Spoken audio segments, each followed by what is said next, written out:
भगवान श्री कृष्ण का हृदय आज भी जीवित है। भगवान श्री कृष्ण 16 कलाओं से युक्त ईश्वर के पूर्ण अवतार माने जाते हैं। वैसे तो श्री कृष्ण सर्वत्र व्याप्त है, लेकिन उन्हीं श्री कृष्ण के अवतारी शरीर का हृदय आज भी जीवित अवस्था में धड़क रहा है। कहा जाता है कि जब श्री कृष्ण ने अपनी देह का त्याग किया, तब उनका अंतिम संस्कार किया गया। अंतिम संस्कार में श्री कृष्ण की देह पूरी तरह पंचतत्व में विलीन हो गई, लेकिन उनका हृदय वैसा का वैसा ही रहा। अग्निदाह में उनका हृदय नष्ट नहीं हुआ, वह एक जीवित व्यक्ति के हृदय तरह धड़क रहा था।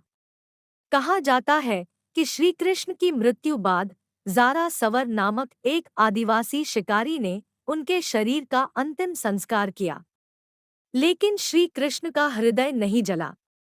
परंपरा के अनुसार पिंड को जल में प्रवाहित कर दिया गया। जल शुद्धि के अनुसार उस पिंड ने एक लट्ठे का रूप ले लिया। भगवान जगन्नाथ के भक्त राजा इंद्रद्युम्न को यह लट्ठा मिला। उन्होंने भगवान विश्वकर्मा के द्वारा इस लट्ठे को भगवान जगन्नाथ की मूर्ति के भीतर स्थापित करवा दिया। कहा जाता है कि भगवान श्री कृष्ण का हृदय आज भी जस का तस है, जो भगवान जगन्नाथ के काठ की मूर्ति के अंदर स्थापित है। भगवान जगन्नाथ का रहस्य आज तक कोई भी नहीं जान पाया है। भगवान जगन्नाथ की मूर्ति को हर 12 साल में बदला जाता है। इस दौरान पूरे शहर की रोशनी बंद कर दी जाती है। बिजली बंद करने के बाद मंदिर के पूरे परिसर को घेर लिया जाता है। सीआरपीएफ व सेना के संरक्षण में आने के बाद मंदिर में कोई भी प्रवेश नहीं कर सकता। पुजारी की आंखों पर पट्टी बांधी जाती है। उनके हाथों में मोटे दस्ताने पहनाए जाते हैं। मंदिर के अंदर घोरघने अंधकार के बीच पुजारी उस पदार्थ को बाहर निकलता है, फिर उसे नई मूर्ति में स्थापित कर देता है। इसी भगवान श्री कृष्ण के हृदय को ब्रह्मा पदार्थ कहा जाता है। इस ब्रह्मा पदार्थ के रहस्य को आज तक कोई नहीं जान पाया। सैकड़ों वर्षों से एक मूर्ति से दूसरी मूर्ति में यह ब्रह्मा पदार्थ स्थानांतरित किया जाता रहा है। खास बात यह है कि ब्रह्मा पदार्थ को बदलने वाला पुजारी भी यह नहीं जानता कि वह किस चीज को हस्तांतरित कर रहा है, क्योंकि उसके हाथों में दस्ताने और आंख में पट्टी बंधी होती है।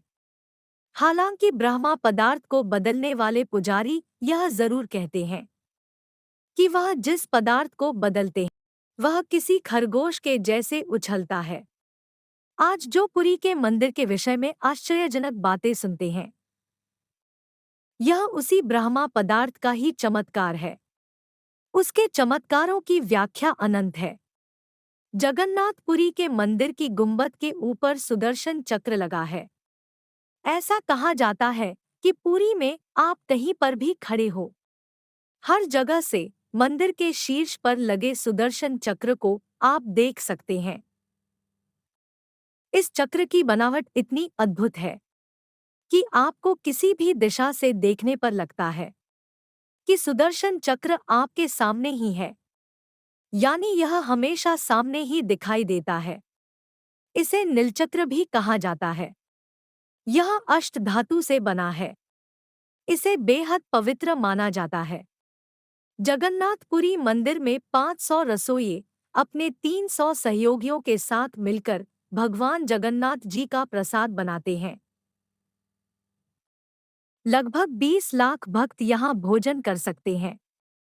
कहा जाता है कि मंदिर में प्रसाद चाहे कुछ हजार लोगों के लिए ही क्यों न बनाया गया हो, लेकिन इससे लाखों लोगों का पेट भर सकता है। हर दिन इस रसोई में बना प्रसाद श्रद्धालुओं में बांटा जाता है। सुबह श्रद्धालुओं की संख्या लाखों में पहुंच जाती है। लेकिन इस रसोई से जुड़ी सबसे रोचक बात यह है, न तो यहाँ पर बना भोजन कभी कम पड़ता है, न ही कभी व्यर्थ जाता है। लोगों की माने तो सारा दिन इस रसोई से श्रद्धालुओं को प्रसाद बांटा जाता है। प्रसाद कभी कम नहीं होता। लेकिन जैसे ही मंदिर में प्रवेश बंद करने का समय आता है, वैसे ही प्रसाद खत्म हो जाता है। जहां एक भी अन्न का दाना व्यर्थ नहीं जाता। इसे श्रद्धालुओं द्वारा भगवान जगन्नाथ की माया माना जाता है। मंदिर के अंदर पकाने के लिए भोजन की मात्रा पूरे साल भर के लिए रहती है।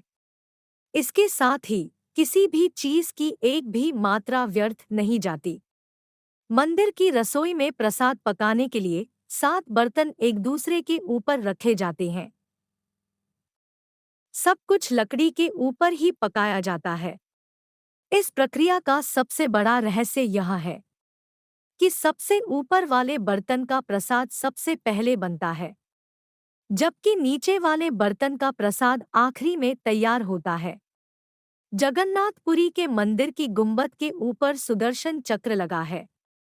ऐसा कहा जाता है कि पुरी में आप कहीं पर भी खड़े हो, हर जगह से मंदिर के शीर्ष पर लगे सुदर्शन चक्र को आप देख सकते हैं।